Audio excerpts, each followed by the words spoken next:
the motion, this House believes the West has a duty to impose democracy.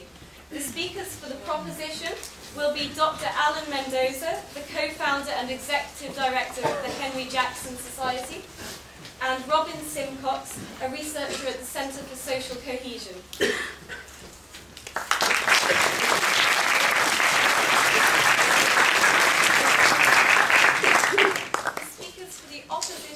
Will be Harper Bra, the General Secretary of the Communist Party of Great Britain, Marxist-Leninist, and Professor Merlin Frost, the head of the Department of War Studies at King's College London. So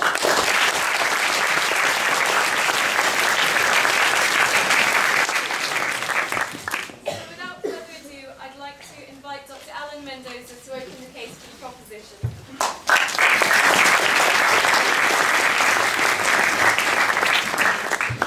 Thank you, Madam President. And I don't think we even need to make a case, having seen the wonderful democracy in action as espoused by the communist arguments of your former president. I think I can sit down now and we'll know which side will win this argument. But I digress. The struggle for democracy and human rights is a struggle for life and dignity.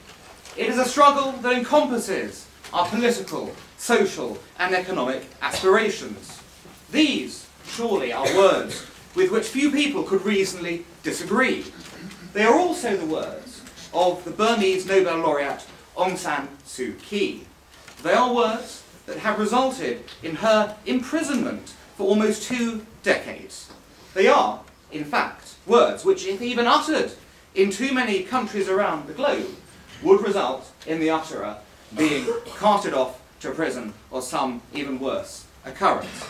Before we proceed any further this evening, ladies and gentlemen, I should like to remind you all how lucky we are to be living in a free democracy where we can even debate even tonight's motion.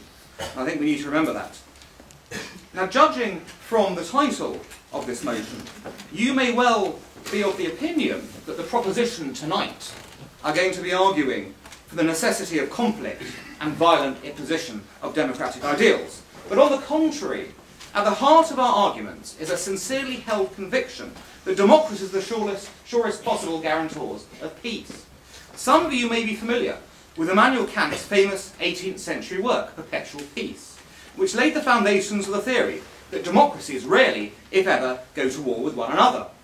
Looking around the world today, it becomes clear that this is no idle theorising, nor ancient history. 19 of the 20 most peaceful countries on earth are democracies, and the exception, Qatar, has been gaining in its democratic credentials since 1995. And judging from the title of the motion, you may also be of the impression that we are less concerned with respecting human rights than with propagating Western ideology around the world. Again, this could not be further from the truth. The very reason that we argue so passionately for the promotion of democracy abroad is because democracy is absolutely the surest guarantor of human rights. Time and again, history has taught us, and time and again, current events brutally remind us that human rights cease to be respected when rulers cease to be accountable to their citizens. Winston Churchill once famously said of democracy that it is the worst form of government, except for all those other forms that have been tried from time to time. And he was, of course, absolutely correct in this, as with a great many other things. A great man. Now, no one can argue that democracy is perfect. Far from it. Nor that leaders of democracies do not sometimes abuse their powers, and sometimes seriously. Yet the difference between democracy and all those other forms of government Churchill alluded to is that more often than not, in a democracy, those rulers who do abuse their positions ultimately meet their reckoning.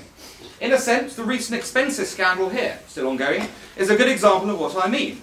Scandalous it most certainly was, but can you imagine such a story breaking in a country such as Russia, China or Sudan? The scandal there is that no such story would ever break. What would break would be the journalist foolhardy enough to try and publish it in the first instance. A large part of me believes, in fact, that this is a kind of motion that could only really be debated in a democracy, and not just for the reason I gave at the start of the speech. It is unquestionably right that we should scrutinise democracy, to hold it to account and to seek to improve it. Indeed, that's the very essence of the democratic process. It's why we're here. But it seems to me perverse that anyone should try and argue that some places are just better off without democracy at all, as though the basic right of self-determination is somehow not right for some people, not suited to their culture. What could be more condescending than that? What could be more patronising than such a point of view, that peoples are too primitive or backward to deal with such an advanced notion? If the opposition try and raise this, I hope you will give it the short shrift that it deserves. Now, I fear that too many people may have actually lost sight of what democracy really means. I fear that the concept of democratic promotion has become erroneously and dangerously conflated in too many people's minds with notions of neo-imperialism and an arrogant Western cultural agenda. Yet this is not the essence of democracy at all. As I'm sure the classicists amongst you will know, the etymological roots of the word democracy are demos, meaning the people, and kratos, meaning rule. Democracy literally means self-rule. Not Western rule, not American rule, not British rule, but self-rule. Article 1 of the Charter of the United Nations is unequivocal in its assertion that all people should be entitled to choose the form of government under which they shall live.